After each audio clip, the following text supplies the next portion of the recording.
మత్తయి సువార్త 13వ అధ్యాయము 24 నుంచి కొన్ని మాటలు మనం చదువుదాం. మత్తయి సువార్త 13వ అధ్యాయం 24 నుంచి కొన్ని మాటలు చదువుదాం.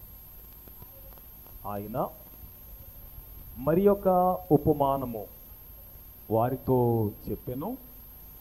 ఏమనగా, పరలోక రాజ్యము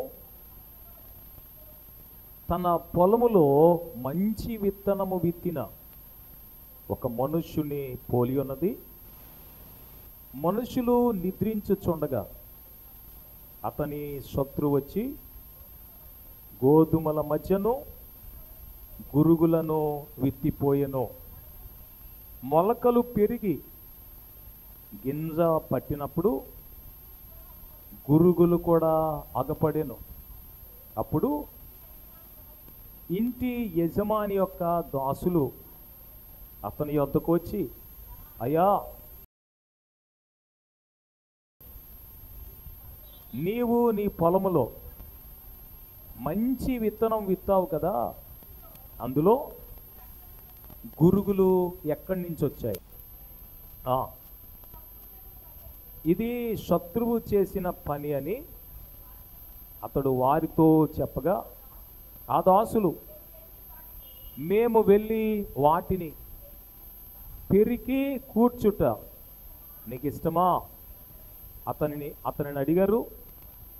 అందుకతడు, వద్దు, గురుగులు పెరుకుచుండగా వాటితో ఒకవేళ గోధుమలు కూడా పెళ్ళగించబడతాయి.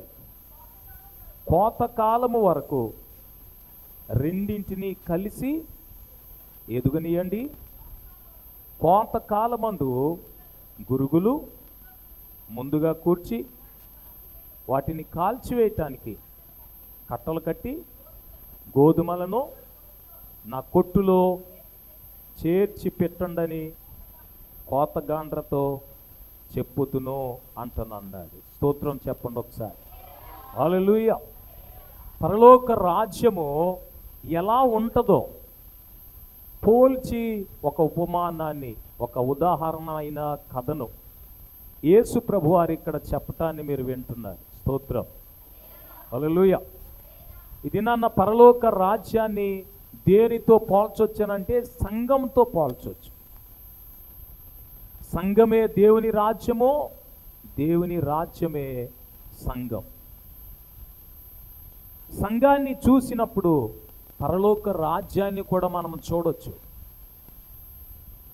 పరలోక రాజ్యమును గురించిన ఉపమానాన్ని మనం చదివాం. అదేంటి అనంటే, ఒక మనుష్యుడు తన పొలములో మంచి విత్తనము విత్తిన వాణ్ణి పరలోక రాజ్యం పోలి ఉంటుంది అని చెప్పారు. కొన్ని రోజులు అయిన తర్వాత పనివారు ఆ పొలములో మంచి విత్తనములతో పాటు, ఈ మంచి విత్తనం ఏంటనంటే గోధుమలు అని ఇక్కడ రాయబడింది, గోధుమలతో పాటు గురుగులు అనే కలుపు మొక్కలు, లేకపోతే పనికిరాని మొక్కలు, లేకపోతే గోధుమలకు సంబంధం లేని మొక్కలు మొలవటాన్ని వారు చూశారు. ఎప్పుడు అనంటే, ఆ మొలకలు పెరిగి గింజ పట్టినప్పుడు గోధుమలేయో గురుగులేయో గుర్తుపట్టారట. వారు గుర్తుపట్టిన తర్వాత యజమాని దగ్గరకు వెళ్ళి, అయ్యా, నీ పొలంలో నీవు మంచి విత్తనమే విత్తావు కదా, నువ్వు విత్తనాలు వేసింది గోధుమలే కదా, ఈ గురుగులు ఎక్కడి నుంచి వచ్చాయి అని అంటే యజమానుడు చెప్తున్నాడు, అది శత్రువు చేసిన పని. మరి మేము వెళ్ళి ఆ గురుగులు, ఆ కలుపు మొక్కలు, పనికిరాని మొక్కలు పెరికి వేయాలా, తీసేయాలా అని అడుగుతుంటే యజమానుడు అంటున్నాడు, ఒకవేళ గురుగులు మీరు పెరికి వేయడం మొదలు పెడితే వాటితో పాటు గోధుమలు కూడా నాశనం అయిపోతాయి, నష్టమైపోతాయి. అందుకని కోత కాలము వరకు అలాగే పెరగనివ్వండి, అలాగే ఉండనియండి. కోతకాలం వచ్చినప్పుడు గురుగులను మొదటిగా కోత కోసి కట్టకట్టి వాటిని అగ్నిలో కాల్చివేసి, గోధుమలు నా కొట్టులో నేను దాచిపెడతాను, వాటిని కొట్టులో పోస్తానని ఇక్కడ యజమానుడు మాట్లాడడాన్ని మీరు చూస్తారు. స్తోత్రం. మంచిగా చెప్పాలి. హల్లెలూయా. ఈ మంచి విత్తనాన్ని పోలిన గోధుమలు ఎవరు అనంటే మంచి విశ్వాసులు. స్తోత్రం. ఏ విశ్వాసులు? మంచి విశ్వాసులు. మంచి విశ్వాసులు చెడ్డ విశ్వాసులు ఎలా తెలుస్తారు పాస్టర్ గారు అని అడిగితే, కోతకాలం వచ్చేసరికి ఆ గింజ పట్టినప్పుడు మంచి విశ్వాసి ఎవరో, లేకపోతే ఈ మంచికి సంబంధం లేని చెడ్డ విశ్వాసి ఎవరో బయటపడతారు. ఈ విత్తనాలు మొలిచి మొలకలెత్తి అవి పెరుగుతున్నప్పుడు గోధుమలేయో గురుగులేయో గుర్తుపట్టలేనంతగా ఈ కలుపు మొక్కలు బహుశా గోధుమ మొక్కల వలె ఉన్నాయేమో. అది ఇది కూడా ఒకేలా కనిపించుంటాయి. అది ఎప్పుడు బయటపడింది, ఎప్పుడు అది ఆ మనుషులకు కనబడింది అని అంటే గింజ పట్టినప్పుడు. ఇది నాన్న కూడా దేవుని సంఘంలో మంచి విశ్వాసులతో పాటు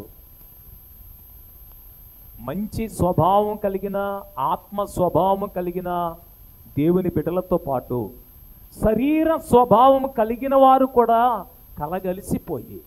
కలిసిపోయి దేవుని సంఘములోనే ఉండటాన్ని మనము చూస్తాం. గత వారం మనం ధ్యానము చేశాం. ఎవరైనా క్రీస్తు ఆత్మ గలవాడైతే వాడు ఆత్మ స్వభావం కలిగిన వాడే కానీ శరీర స్వభావం కలిగిన వాడు కాదు అని వాక్యం చెప్తూ ఉంది. హల్లెలూయా చెప్పండి ఒకసారి. ఆ మాటలు మనం చదువుదాం. చూడండి, రోమీలకు రాసిన పత్రికలోనికి వెళ్దాం. 8వ అధ్యాయం 9వ వచనం నుంచి మనం ఒకసారి చదువుదాం. రోమీలకు రాసిన పత్రిక 8వ అధ్యాయం 9వ వచనం నుంచి మనం చదువుదాం. దేవుని ఆత్మ మీలో నివసించి ఉన్న ఎడల మీరు ఆత్మ స్వభావం గలవారే గాని శరీర స్వభావం గలవారు కాదు అంటున్నాడు ఆయన. వినండి, ఇప్పుడు ఆత్మ స్వభావం కలిగిన వారితో పాటు సంఘములో శరీర స్వభావం కలిగిన వారు కూడా కలగలిసిపోయిన సందర్భాలు, పరిస్థితులు మనకు బాగా కనిపిస్తాయి.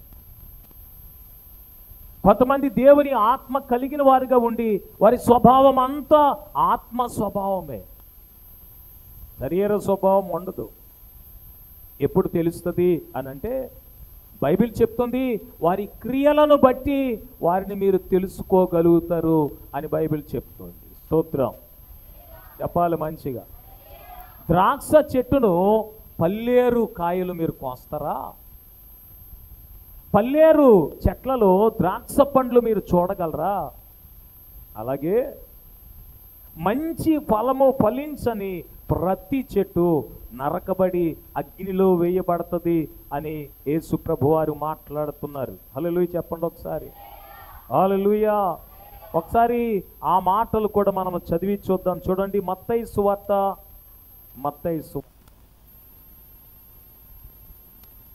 3వ అధ్యాయానికి మనం బైబిలు తెరుద్దాం.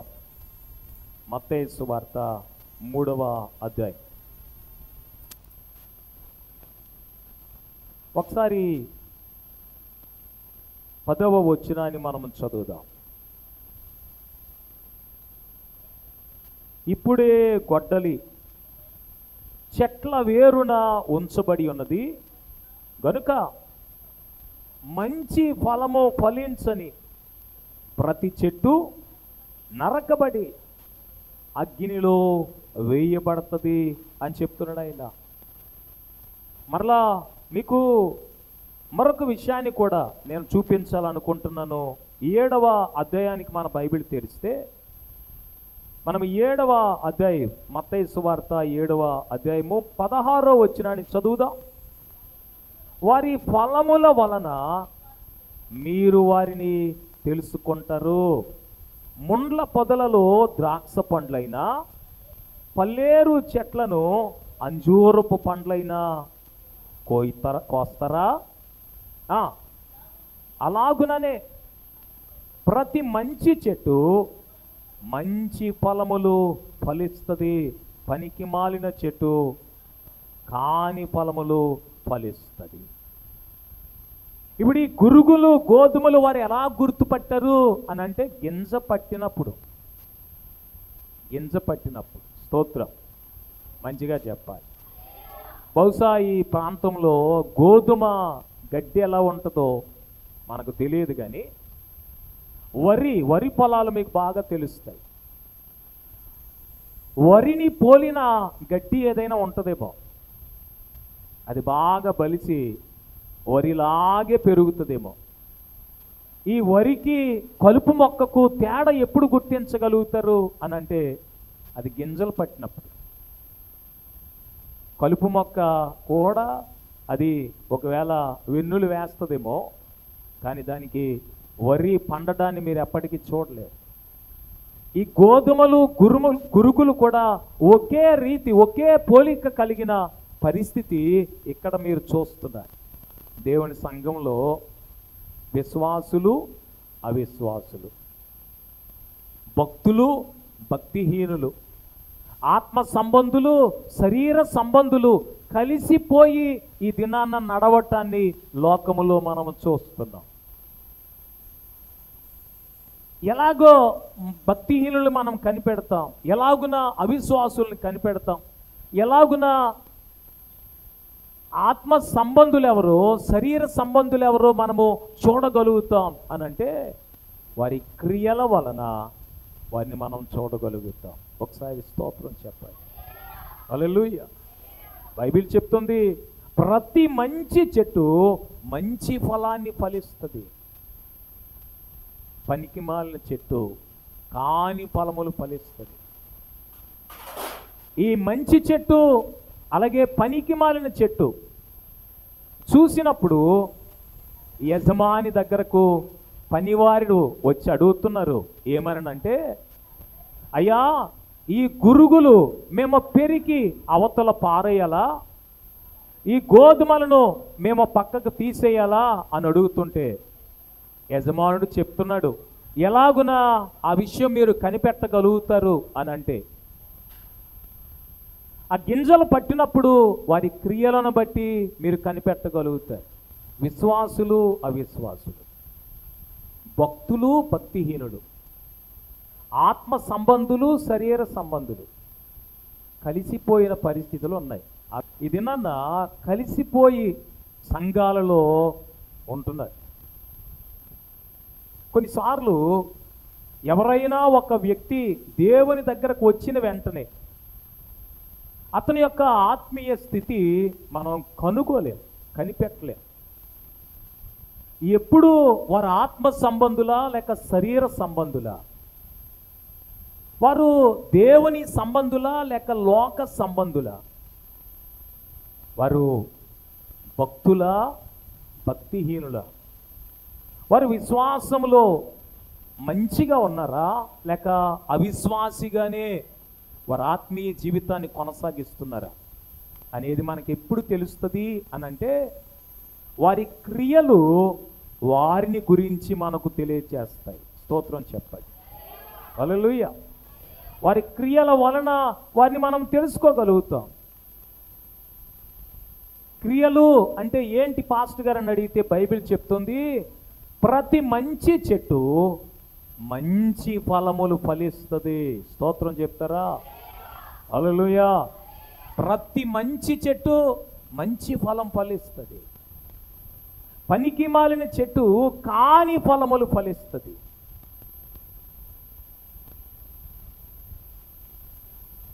ద్రాక్ష చెట్టున మనము పల్లేరు కాయలు కొయ్యమని చెప్తుంది. ముండ్ల పొదలలో ద్రాక్ష ఫలములు, ద్రాక్ష కాయలు మీరు చూడగలుగుతారా అని అడుగుతున్నారు ఆయన.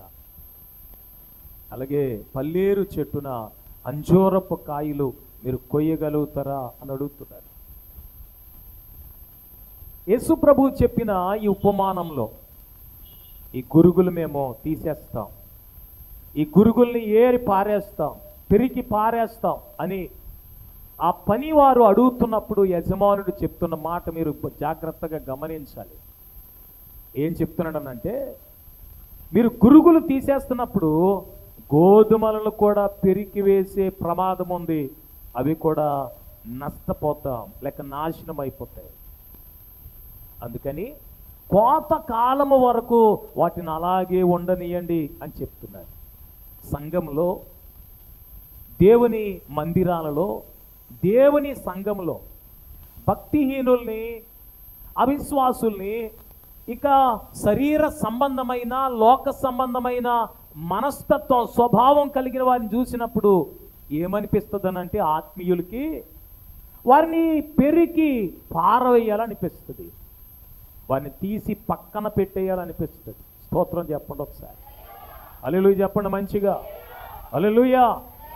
ప్రార్థన పరుడు ఎవరైనా సంఘములో ఉంటే, ప్రార్థనలో ఉండని, ప్రార్థన చెయ్యని, భక్తి లేని, భక్తిహీనంగా లోక సంబంధంగా బ్రతుకుతున్న భక్తి కలిగిన వ్యక్తికి ఎవరికైనా ఏమనిపిస్తుందనంటే, వారితో ఉండకూడదు, వారిని ప్రక్కన పెట్టేయాలి, వారిని సంఘంలో ఉంచకూడదు, వారిని ఏరి పారేయాలనిపిస్తుంది.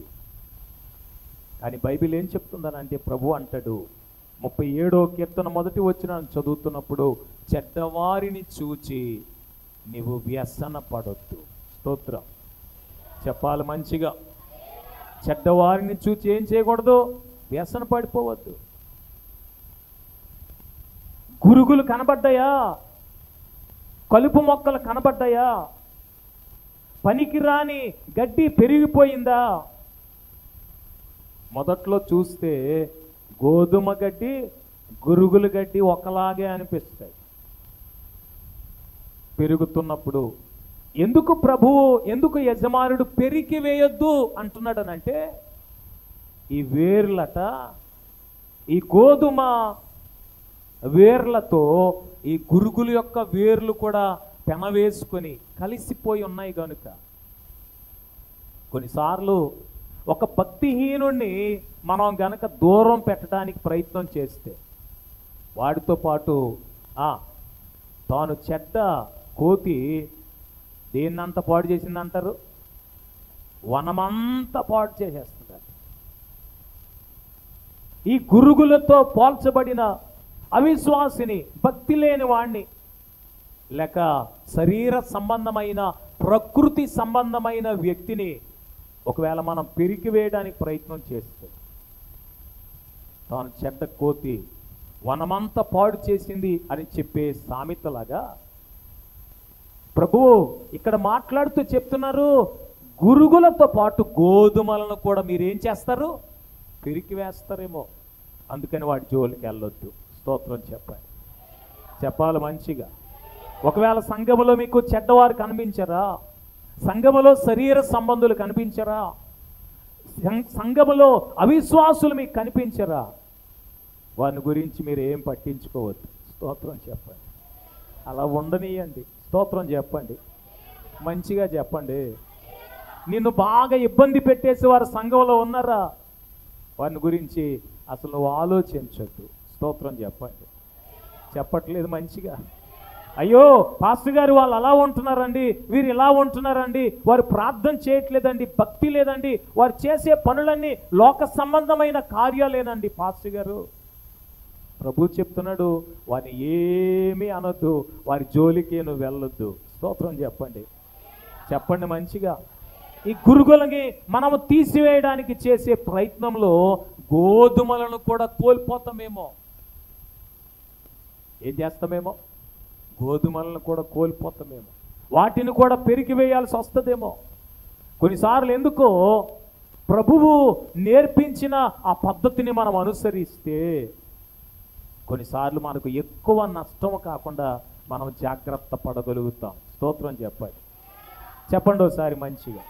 37వ కీర్తనలో మనం చదివాం, భక్తిహీనులు తాను మొలిచిన చోటనే విస్తరించిన చెట్టులాగా ఉంటాడంట. నేను ఇంత భక్తిగా, ఇంత ప్రార్థనతో, ఇంత క్రమంగా, ఇంత నీతిగా నేను బ్రతుకుతూ ఉంటే అయ్యో భక్తిహీనులు బాగా వర్ధిల్లుతున్నారు, వారే బాగుంటున్నారు అని అనిపించేటంతగా విస్తరించిన చెట్టులాగా ఉంటారట. అప్పుడు వారిని చూచి మీరు వ్యసన పడద్దు. యజమానుని ఈ పనివారు అడుగుతున్నారు, అయ్యా నువ్వు మంచి విత్తనాలు వేసావు కదా, ఈ గురుగులు ఎక్కడి నుంచి వచ్చాయి? హల్లెలూయా. చేతులెత్తి చెప్పాలి. సంఘంలో అందరూ ఆత్మీయులే ఉండాలని ప్రతి దైవ సేవకుడు కోరుకుంటాడు. స్తోత్రం చెప్పాలి. అందరూ ఎవరు ఉండాలని కోరుకుంటాడు? అందరూ ఆత్మీయులే, అందరూ ప్రార్థనా పరులే, అందరూ భక్తి కలిగిన వారే, అందరూ ఆత్మీయతలో విధేయత చూపించేవారే ఉండాలని ప్రతి దైవ సేవకుడు కోరుకుంటాడు. మరి సంఘంలో అందరూ ఆత్మీయులు ఉంటారా? అందరూ భక్తి పరులే ఉంటారా? అందరూ వాక్యానుసారంగానే బ్రతకాలని బ్రతికేవారు ఉంటారా? గురుగులు కూడా ఉంటాయి. స్తోత్రం. ఏమి కూడా ఉంటాయి? గురుగులు కూడా ఉంటాయి. ఆ పనివారు యజమానిని అడుగుతున్నట్టే ప్రతి దైవజనుడు దేవుని సన్నిధిలో ప్రార్థన చేస్తున్నప్పుడు ఈ గురుగులు ఎలా వచ్చాయి ప్రభువా అని అడుగుతారు. యజమానుడు చెప్తున్నాడు, శత్రువు ఆ గురుగుల్ని విత్తాడు అని చెప్తున్నాడు. సంఘంలో ఎక్కడైనా భక్తిహీనులు, ఎక్కడైనా శరీర సంబంధులు, లోక సంబంధులు, ఎక్కడైనా భక్తిహీనులు కనబడతా ఉంటే, అవిశ్వాసులు కనబడతా ఉంటే, శత్రువైన అపవాది వారిని తీసుకొని వచ్చి విత్తిన విషయాన్ని మీరు అర్థం చేసుకోవాలని ఈ మాటలు నేను మీకు తెలియచేస్తూ ఉన్నాను. ఒకసారి స్తోత్రం చెప్తారా మంచిగా? సంఘానికి వచ్చే వాళ్ళందరూ దేవుడు పంపించిన వాళ్ళు అయితే ఎంత బాగుందో. స్తోత్రం. ఎవరు పంపించిన వాళ్ళు? ప్రభువే పిలిచిన వారు, ప్రభువే పంపించిన వారైతే ఎంత బాగుండునో. ఎందుకో ఈ ఉపమానాన్ని బట్టి కొన్నిసార్లు సాతాను దూతలుగా సంఘములో తిష్ట వేసుకునే వారు కూడా ఉంటారని మనకు అర్థమవుతూ ఉంది. గట్టిగా స్తోత్రం చెప్తారా? ఒక మంచిగా చెప్తారా? హల్లెలూయా. ఒకసారి చూడండి, పౌలు గారు చెప్తున్న మాట మనం ఒకసారి చదివి చూద్దాం. కొరింథీయులకు రాసిన రెండో పత్రికలో పౌలు తన శరీరాన్ని బాధ పెట్టే వ్యాధిని గురించి 3 సార్లు ప్రార్థన చేశాడట. 3 సార్లు ప్రార్థన చేస్తే ప్రభువు ఆ వ్యాధిని, ఆ బాధను తొలగించకపోగా ప్రభు ఏమంటాడనంటే, నా కృప నీకు చాలు అని చెప్తున్నాడు. ఒకసారి కొరింథీయులకు రాసిన 2వ పత్రిక 12వ అధ్యాయము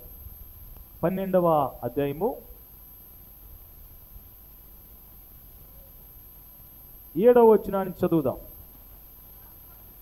నాకు కలిగిన ప్రత్యక్షతలు బహు విశేషముగా ఉన్నందున నేను అత్యధికముగా హెచ్చిపోకుండు నిమిత్తము నా శరీరములో ఒక ముళ్ళు, నేను అత్యధికముగా హెచ్చిపోకుండు నిమిత్తము నన్ను నలగగొట్టడానికి సాతాను యొక్క దూతగా ఉంచబడెను అంటున్నాడు. ఈ మాటలు వినండి. నా శరీరంలో ఒక ముళ్ళు సాతాను యొక్క దూతగా ఉంచబడింది అంటున్నాడు. ఈ గురుగులు ఎక్కడి నుంచి వచ్చాయి అయ్యా అని అడుగుతుంటే సాతాను తీసుకొని వచ్చి వేసాడంట విత్తనాలు. కొన్నిసార్లు మనల్ని బాధ పెట్టే కొన్ని ముళ్ళులు ఉంటాయి. హల్లెలూయా. ఏముంటాయి? పౌలు అన్నాడు, ఏకంగా నా శరీరంలోనే ఒక ముళ్ళు ఉంది. ఈ ముళ్ళు ఎందుకు అనంటే నేను అధికముగా హెచ్చిపోకుండా ఉండటానికి. ఎందుకు అనంటే నాకు కలిగిన ప్రత్యక్షతలు బహు విశేషముగా ఉన్నాయి కనుక నేను అత్యధికంగా హెచ్చిపోకుండా ఉండడానికి నా శరీరంలో ఒక ముళ్ళు ఉంది. ఆ ముళ్ళు ఏంటనంటే సాతాను యొక్క దూత. అలాగే సంఘములో కూడా కొన్ని ముళ్ళులు ఉంటాయి. స్తోత్రం చెప్పండి. సంఘములో కూడా ఏముంటాయి? కొన్ని ముళ్ళులు ఉంటాయి. ఈ ముళ్ళులు ఎక్కడి నుంచి వచ్చాయి ప్రభువా అని అడిగితే మనము శత్రువైన సాతాను ఆ ముళ్ళులు తీసుకుని వచ్చి వేస్తాడు. అవి మనల్ని చాలా బాధ పెట్టేస్తాయండి. స్తోత్రం చెప్పండి. సాతాను యొక్క దూతలుగా ఉంచబడిన ముళ్ళులు ఉంటాయి కొన్ని. ఆ ముళ్ళులు మనల్ని చాలా బాధ పెడతాయి. తీసి అవతల పారేద్దాం అని అంటే ఈ ముళ్ళుతో పాటు మిగిలిన విశ్వాసి, మిగిలిన ఆత్మ సంబంధులు, మిగిలిన భక్తి పరులు ఒకవేళ మనము నష్టపోవాల్సి వస్తుందేమో ప్రభు అంటున్నాడు. పౌలు ప్రార్థన చేసినప్పుడు ప్రభు చెప్పాడట. ఆ తర్వాత మనం చదువుదాం చూడండి. అది నాలో నుండి, నా యొద్ద నుండి తొలగిపోవాలని, దాని విషయమై ముమ్మారు నేను ప్రభువును ప్రార్థన చేశాను. అందుకు నా కృప నీకు చాలు, బలహీనత యందు నా శక్తి పరిపూర్ణమవుతుందని ప్రభు చెప్పాడంట. స్తోత్రం. ఈ ముళ్ళు తీసే ప్రభువా, ఈ గురుగులు తొలగించే ప్రభువా, ఈ గోధుమలతో పాటు గురుగులు కూడా ఎందుకు పెరగాలి అని ప్రభువును ఆ పనివారు అడుగుతుంటే, యజమానిని అడుగుతుంటే పౌలు అంటున్నాడు, ఈ ముళ్ళు నా యొద్ద నుండి తొలగించే ప్రభువా అంటుంటే నా కృప నీకు చాలా అంటాడంట. స్తోత్రం. సంఘమంతా భక్తి పరులైతే బాగుండు ప్రభువా, సంఘమంతా ప్రార్థనా పరులైతే బాగుండు ప్రభువా, సంఘమంతా ఆత్మీయులైతే బాగుండు ప్రభువా అని ప్రార్థన చేస్తే ప్రభు అంటాడట, ఈ కురుగులు జోలు అసలు వాటి జోలికి నువ్వు వెళ్ళొద్దు, కోతకాలము వరకు వాటిని అలాగే ఉండని, వాటిని పెరగని. కోతకాలం వస్తుంది కదా, అప్పటి వరకు ఈ సాతాను దూతగా ఉంచబడిన ముళ్ళు ముళ్ళుగా ఉండే ఆ భక్తిహీనత కలిగిన ఆ పరిస్థితులు మనుషులు అలాగే ఉండని. కోతకాలం వచ్చినప్పుడు కోతవారు ఏం చేస్తారనంటే గురుగులను మొదటిగా కూర్చి కట్టకట్టి అగ్నిలో పడేస్తారట. ఒక్కసారి చేతులెత్తి స్తోత్రం చెప్తారా? మంచిగా చెప్తారా? 37వ కీర్తనలో మనం చదివాం, భక్తిహీనుడు తను మొలిచిన చోటనే విస్తరించిన చెట్టులాగా ఉంటాడు. కానీ కొన్ని రోజుల తర్వాత మనం వెళ్ళి చూస్తే అది అసలు కనిపించదంట. చేతులెత్తి మంచిగా స్తోత్రం చెప్పాలి, గట్టిగా చెప్పండి హల్లెలూయా. ఒకసారి మాట చదువుదాం చూడండి. 37వ కీర్తనలో భక్తిహీనుడు తాను చదువమ్మా. భక్తిహీనులు ఎంతో ప్రబలియునుట నేను చూశాను, అది మొలిచిన చోటనే విస్తరించిన చెట్టు వలె తాను వర్ధిల్లి ఉన్నాడు. చూడండి ఈ మాటలు. ఈ గురుగులు చాలా బాగా పెరిగిపోయాయి. అది గురుగులని ఎలా తెలుస్తుంది? భక్తిహీనుల్ని మనం ఎలా చూస్తాం అని అంటే వాక్యాన్ని బట్టి నేను మీతో చెప్పాను, వారి క్రియలను బట్టి వారిని మనము తెలుసుకోగలుగుతాం. ప్రార్థన ఉండదు, భక్తి ఉండదు, వాక్యం వినరు, వాక్యానుసారంగా బ్రతకరు, వాక్యాన్ని వాక్యముగా అంగీకరించరు, సత్యమునకు విరోధముగా బ్రతుకుతారు, ఈ సత్యాన్ని అంగీకరించరు. అప్పుడు పనివారికి బాధ అనిపించి ఈ గురుగులు ఎక్కడి నుంచి వచ్చాయి, వీటిని తీసేద్దాం అని అంటే యజమానుడు చెప్తాడు, వాడి జోలికి వెళ్ళొద్దు, అది బాగా పెరిగిపోయి విస్తరించిన చెట్టులా కనబడుతుందా, నువ్వు కంగారు పడుకో, ఒక కాలము రాబోతుంది, ఆ కాలమున వారిని చూచినప్పుడు, ఆ దారిని వెళ్ళి నువ్వు చూచినప్పుడు అసలు కనిపించదు. గట్టిగా స్తోత్రం చెప్పండి. ఆ మాట కూడా చదివేయమ్మా, కింద మనం చదువుదాం. అయినా ఒకడు ఆ దారిన పోయి చూడగా వాడు లేకుండా ఉంటాడు. కొంతకాలం వస్తుంది, కోతకాలం వస్తుంది. ఆ రోజుల్లో కోత కోసేవారు వచ్చి ఈ గురుగులన్నిటినీ కట్టకట్టి అగ్నిలో పడేస్తారు. ఆ గురుగులు అప్పుడు కనిపించవు. స్తోత్రం చెప్పండి. అప్పుడు యజమానుడు కొట్టులో పోసేవన్నీ గోధుమలే. గట్టిగా స్తోత్రం చెప్తారా? మంచిగా చెబుతారా? ఈ దినాన్న సంఘాలలో, దేవుని సంఘములో ఆత్మ సంబంధులతో పాటు శరీర సంబంధులు కూడా పెనవేసుకొని కలగా పొలగమైపోయి కలిసిపోయి అబ్బో, వారు కూడా గోధుమల వంటి వారు అన్నట్టుగా కనిపించేటంతగా వారు పెరిగిపోతా ఉన్నారు. వారి గింజ పట్టినప్పుడు, వారు ఫలములు వచ్చినప్పుడు, వారి క్రియలు, వారు ఏదైనా చేస్తున్నప్పుడు వారి క్రియలను బట్టి వారి గురుగులో గోధుమలో మనము కనిపెట్టగలుగుతున్నాం. స్తోత్రం చెప్పాలి మంచిగా. చాలామంది విశ్వాసులు, భక్తులు, దేవుని బిడ్డలని చెప్పుకునేవారు ఎప్పుడు బయటపడిపోతారో తెలుసా? వారు ఏదైనా చేయవలసి వచ్చినప్పుడు. స్తోత్రం చెప్పండి. ఏదైనా చేయవలసి వచ్చినప్పుడు. హల్లెలూయా చెప్పాలోసారి మంచిగా. హల్లెలూయా. ఏదైనా చేయవలసి వచ్చినప్పుడు. ఎక్కడో విన్నానో కదా, సాతాను గాడికి దేవునికి ఇవ్వటం ఇష్టం ఉండదంట. సాతాను కూడా వచ్చి చర్చిలో కూర్చున్నాడు. చర్చిలో కూర్చుంటే కానుకలు పట్టే సమయం వచ్చింది. కానుకలు పట్టేవాళ్ళు వెళ్ళి ఇస్తావా పోతావా అని అంటే, సాతాను గాడు ఆరాధన అంతా ఉన్నాడంట.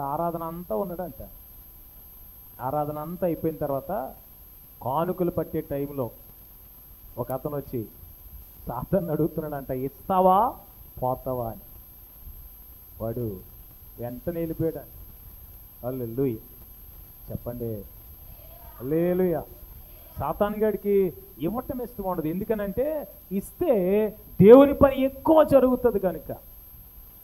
గురుగులని మనం ఎప్పుడు కనిపెట్టగలుగుతాం అనుకుంటున్నారు? వారి క్రియల వలన మనం వారిని తెలుసుకుంటాం. గట్టిగా స్తోత్రం చెప్తారా? హల్లెలూయా. నిజమేనా పాస్టర్ గారు అని అడిగితే దేవుని వాక్యం అలా చెప్తుంది. మనం ఈ 37వ కీర్తనలోని మాట మనం చదువుతాం చూడండి.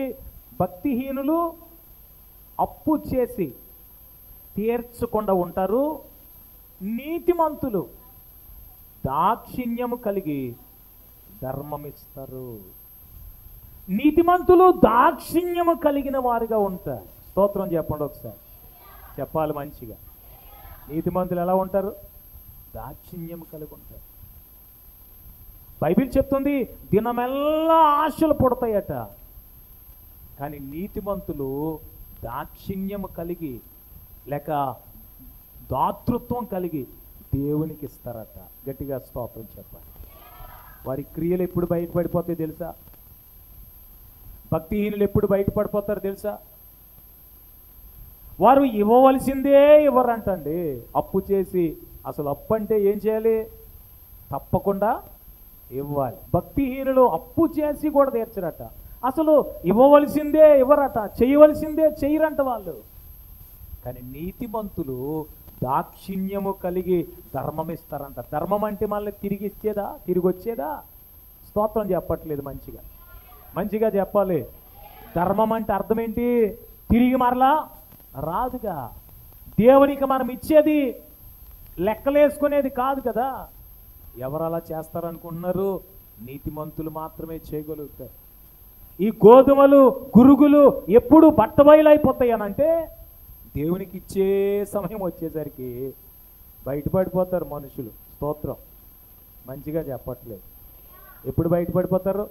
దేవునికి ఇచ్చే సమయం వచ్చేసరికి బయటపడిపోతారు. నీతిమంతులు దాక్షిణ్యము కలిగిన వారుగా ఉంటారంట. స్తోత్రం మంచిగా చెప్పాలి. హల్లెలూయా. వారి క్రియలను బట్టి వారిని మనం తెలుసుకుంటాం. ఇవ్వడం కోసం ఒక్కటే నేను చెప్పట్లేదు. ప్రార్థనా కూటాలు జరిగినప్పుడు వారి క్రియలు బట్టబయలు అయిపోతాయి. కొంతమంది ఉంటారా, ప్రార్థనా కూటానికి రారు. స్తోత్రం. ఉపవాస ప్రార్థనకి రారు. హల్లెలూయా చెప్పండి ఒకసారి చేతులు ఎత్తి. ఏ కూటానికి రారు? ఉపవాస ప్రార్థన ఉండదు వాళ్ళకి, ప్రార్థన కూటం ఉండదు వాళ్ళకి. ఆదివారం మాత్రం వస్తారు కొంతమంది. స్తోత్రం చెప్పాలి. కొంతమంది ప్రతి ఆదివారం రారు. కొంతమంది కనీసం ప్రభు బల్లకు కూడా రారు. హల్లెలూయా. వారి క్రియలు వాని గురించి చెప్తాయి. కొంతమందికి పని మీద ఉన్నంత శ్రద్ధ ఆరాధన మీద ఉండదు. ఎందుకు ఆలస్యంగా వస్తారనుకుంటున్నారు?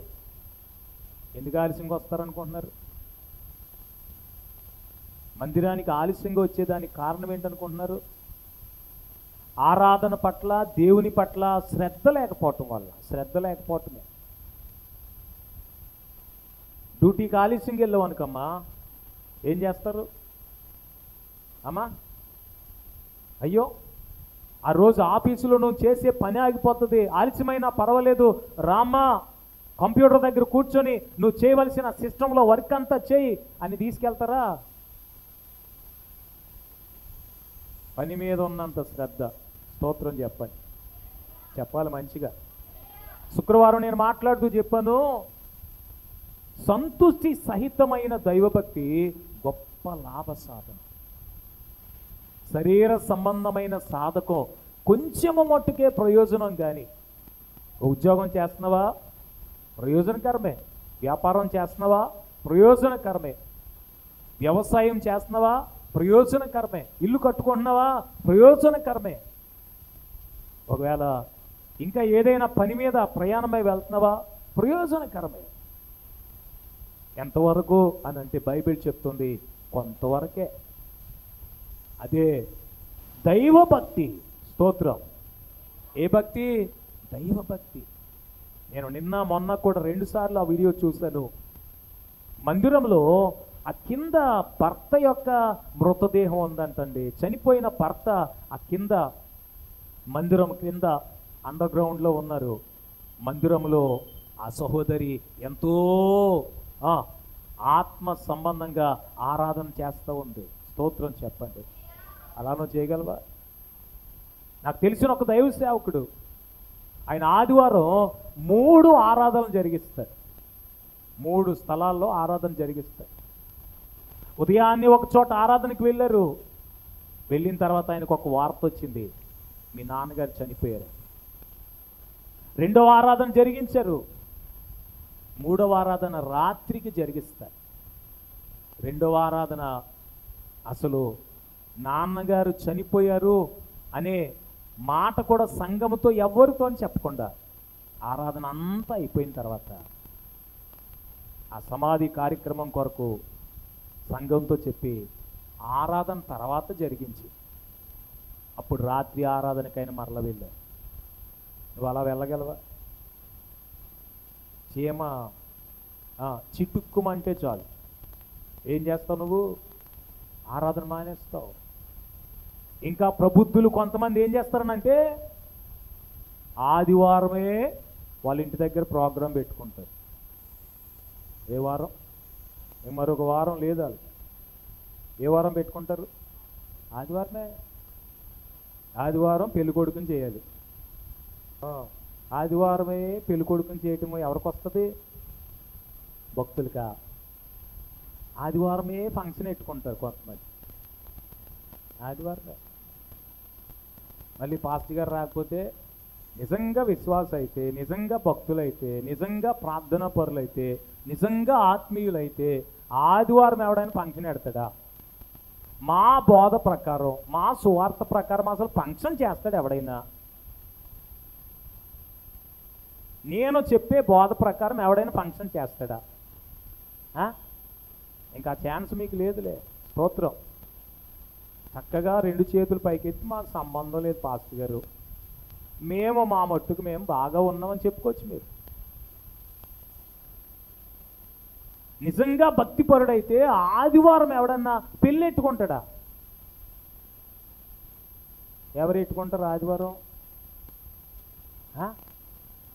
ముహూర్తాలు చూసి వాళ్ళకి ఎప్పుడు వస్తాయి ముహూర్తాలు? ఆదివారమే కోతలకు వస్తారండి. ఏ వారం? ఆదివారమే. మన వాళ్ళకి ఎక్కువ భూములు లేవు కనుక దేవునికి స్తోత్రం చెప్పండి ఒకసారి. హల్లెలూయా. పని వాళ్ళు ఎవరు దొరకట్లేదండి. ఆదివారం అయితేనే వస్తానంటున్నారండి. ఒకరోజు ఆలస్యం అయితే మన పంట ఏమి మొలకలు వచ్చేదండి. స్తోత్రం చెప్పండి. చెప్పట్లేదు మంచిగా. హల్లెలూయా. మన వాళ్ళు ప్రార్థన చేయమని అడుగుతుంటారు. ఇదిగోండి మేము కోత కోస్తున్నాం, వర్షం రాకుండా ప్రార్థన చేయండి. ఇదిగోండి మేము ఆ పంట ఆరబెట్టాం, వర్షం రాకుండా ప్రార్థన చేయండి. ప్రార్థన చేసిన తర్వాత సాక్ష్యం చెప్పిన వాళ్ళు ఉన్నారు. వర్షాన్ని దేవుడు ఆపడండి, మాదంతా సమకూర్చుకునే వరకు బాగా దేవుడు కాచాడండి. మరొక రోజు అయితే కాయడా?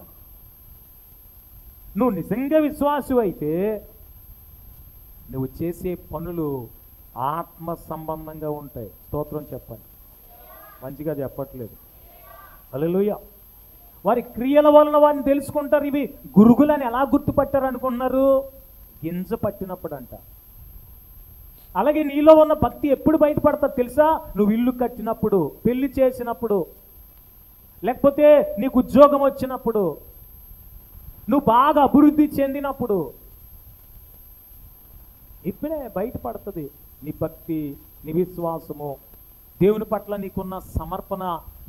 అప్పుడే బయటకు వస్తుంది. నేను విన్నాను ఒక సాక్ష్యం.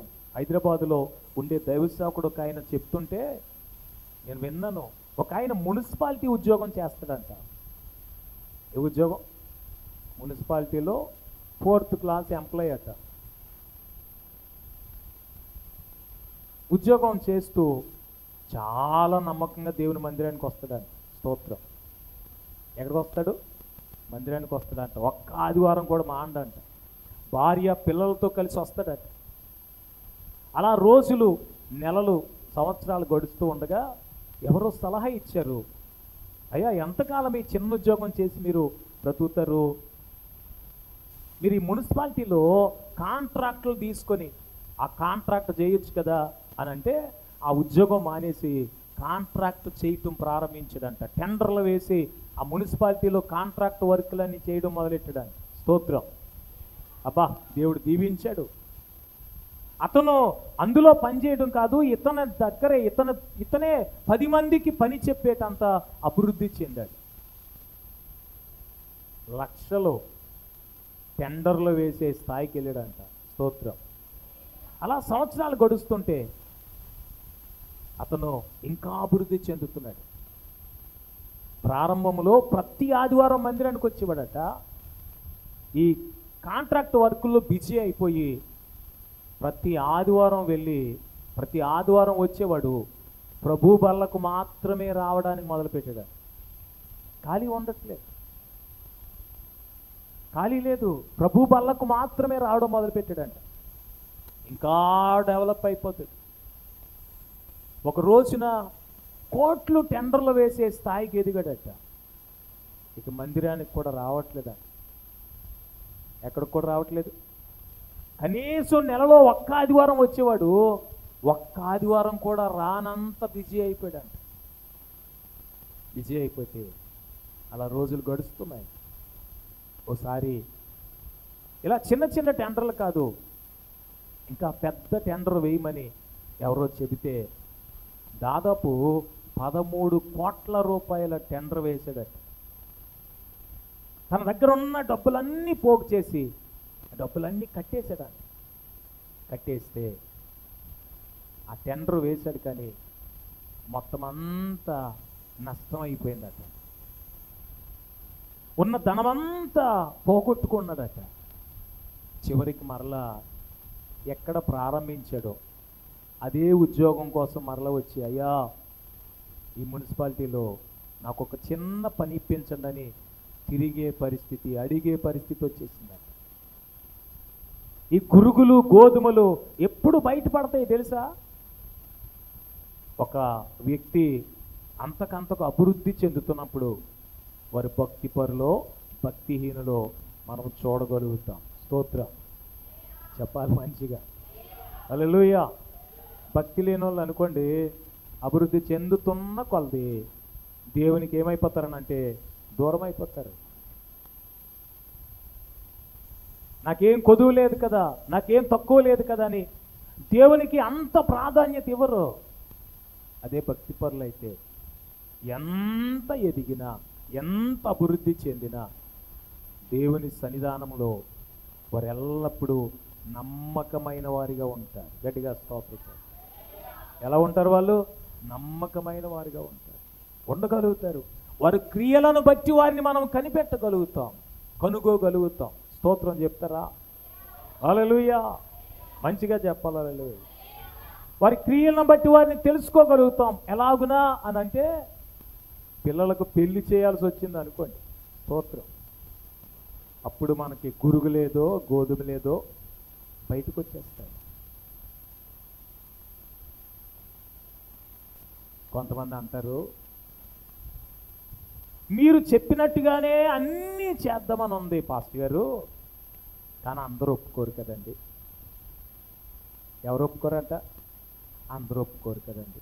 అబ్బా, వినడానికి ఎంత తెలివైన మాటలో ఉంటుందనంటే,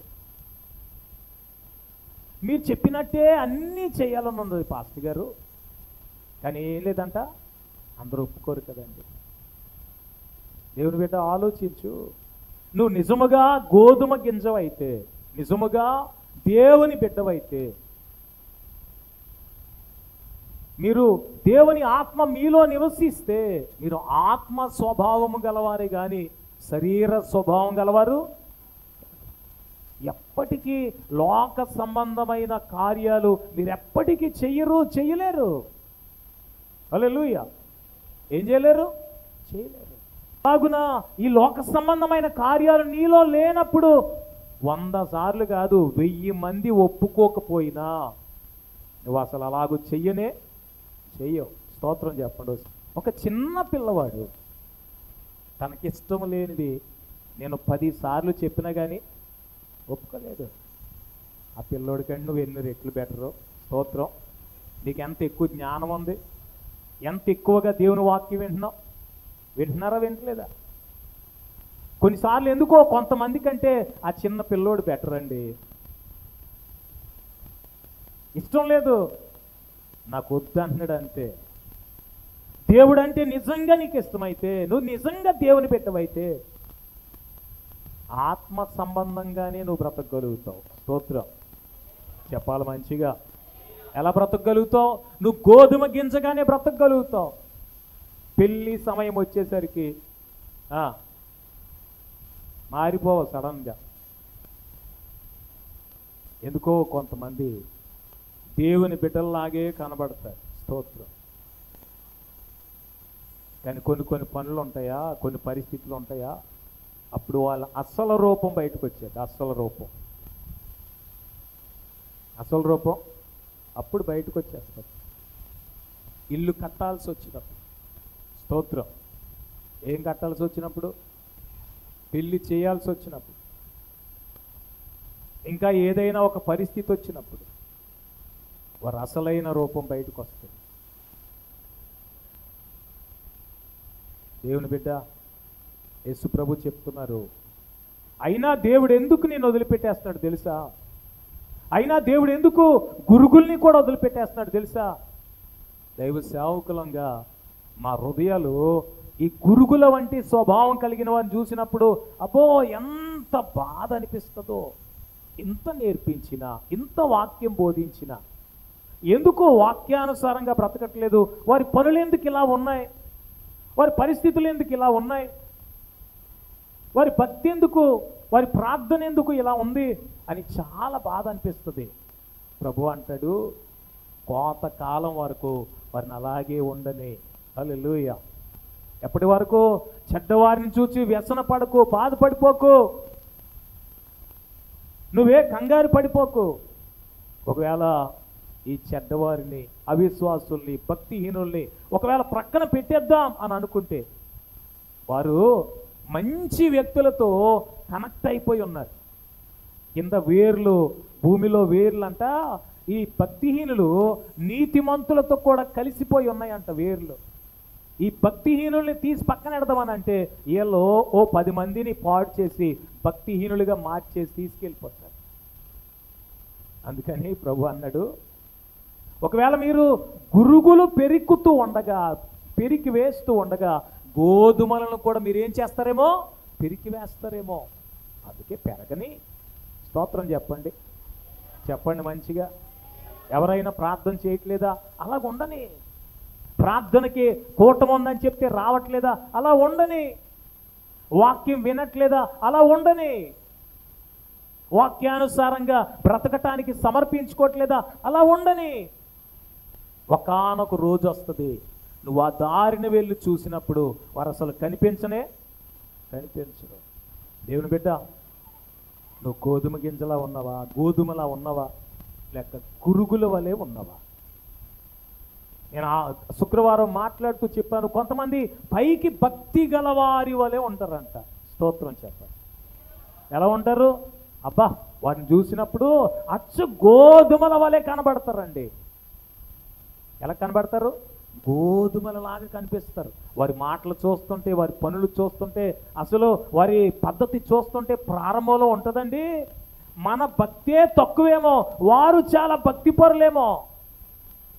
అసలు మాటలు కోటలు దాటిపోతాయి. మాటలు ఏమైపోతాయి? కోటలు దాటిపోతాయి.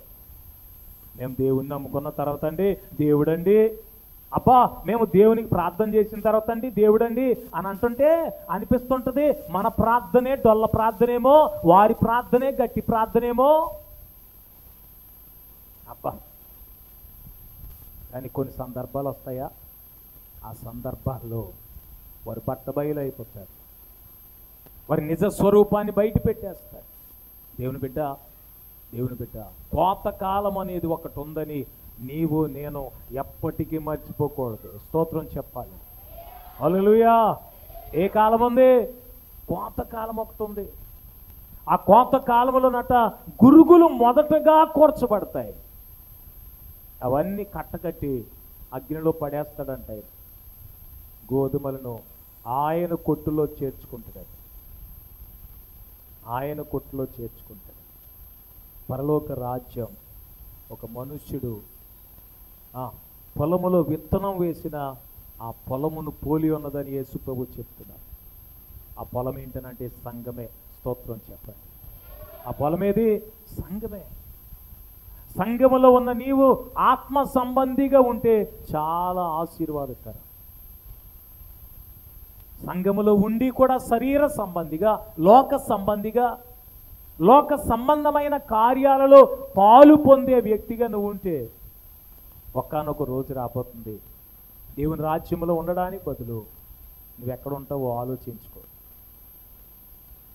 గత వారం నేను పరిశుద్ధాత్మ గురించిన సంగతులు మీతో మాట్లాడుతూ, పరిశుద్ధాత్మ దేవుడు జ్ఞాన వివేకములకు ఆధారముగు ఆత్మ అని చెబుతూ యాకోబు పత్రిక 3వ అధ్యాయం మనము 18 తర్వాత చదువుతూ ఉంటే అక్కడ రాయబడింది, మంచి ఫలములతో నిండుకొనిన వారిగా ఆత్మ పొందిన వారు ఉంటారని వాక్యం చెప్తోంది. స్తోత్రం చెప్తారా? హల్లెలూయా. ఈ కనికరముతోనూ మంచి ఫలములతోనూ నిండుకొని ఉంటుందట. ఏంటిది అని అంటే పైనుండి వచ్చే జ్ఞానం. మరి భూ సంబంధమైన జ్ఞానం ఎలా ఉంటుందో పైన చెప్తున్నారు, ఒకసారి చదవండి. అది అయితే